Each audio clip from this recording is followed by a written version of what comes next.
क्षमता आपली असली पाहिजे। प्रत्येक गोष्ट आपण बारकाईने पाहिले पाहिजे। आज विज्ञानाचं युग आहे, तंत्रज्ञानाचं युग आहे। आज आपण आपल्या मेहनतीनं, कष्टानं, सरावानं जी गोष्ट अशक्य ते आपण पार करतो। आणि हे करीत असताना आपल्या आईवडिलांचं, गुरुचं, ह्या सगळ्या गोष्टी आपण लक्षात ठेवल्या पाहिजेत। आणि हे सगळं करीत असताना आयुष्यात बहिरं झालं पाहिजे।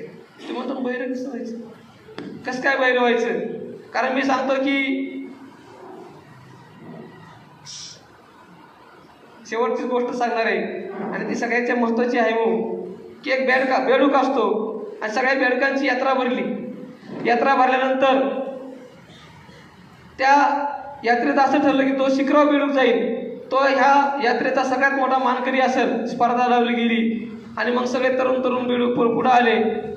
सगळे शिखर पादाघात करायला लागले। खालून वर लोक बोलत होते, अरे वर जाऊ नका। पहिल्या मात्रावर सगळे गेले, दुसऱ्यावर गेले, वर जाऊ नका, खाली या खाली या खाली या चालत होतं। आणि एक बेडूक मात्र फार शिखरावर चालला होता। लोक वरडायचे, अरे खाली ये, पडचीन घसरचीन, पण तो वरच चालला होता शिखरावर।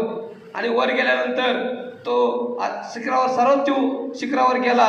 त्याला खाली आल्यानंतर सगळ्यांनी डोक्यावर घेतलं, त्याचं कौतुक सुरू झालं।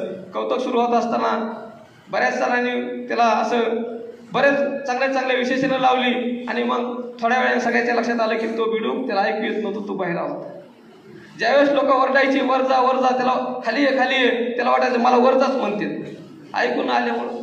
आणि तो वर गेला, शिखर पादाघात केलं। मला सांगायचं एवढं कथेतून की आपण बहिरं झालं पाहिजे। लोक अनेक म्हणतात असं होचीन तसं होचीन, घसरचीन पडचीन, आणि आपण काय करतो, खाली येतो।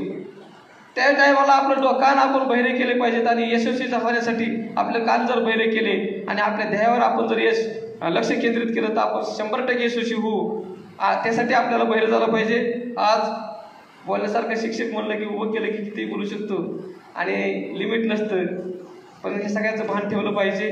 आज या ठिकाणी आम्हाला बोलवलं, प्रत्येक वेळेस आम्हाला या ठिकाणी बोलवलं। भापकर सरांनी सांगितलं, एक वेळेस असं असतं की भापकर सरांना आम्हाला व्ह्यूज पाहिजे होते, लाईक पाहिजे होते, मला बोलवलं गेलं आणि भूषण सर या ठिकाणी होते।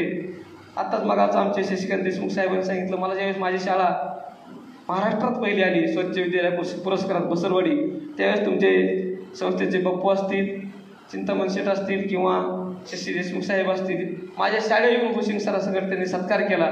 खरंच ही कौतुकाची बाब आहे। आणि तिथं सुद्धा ज्यावेळेस सत्कार करण्याची पाळी आली त्यावेळेस भूषण सर म्हणले की त्यावेळेस जगदाळे सर होते वाटतं, त्यांना म्हणले का ह्या तू ओळखीत नाही का, हे एकनाथ आहे आपला एकनाथ। म्हणजे गुरुला आपलं लेकरू मोठं झालेलं आईला आणि गुरुला वाटत असतं। आज इथं आल्यानंतर खूप बरं वाटलं। हा कार्यक्रम आणि इतके लेकरांचा सत्कार होत असताना ह्या सगळ्यांचे देडेसर असतील, त्यांना गुणवंत शिक्षक पुरस्कार भेटला। त्यांना नेहमी आम्ही पाहत असतो। आमच्या 2 ताई असतील, त्यांचं जे सूत्र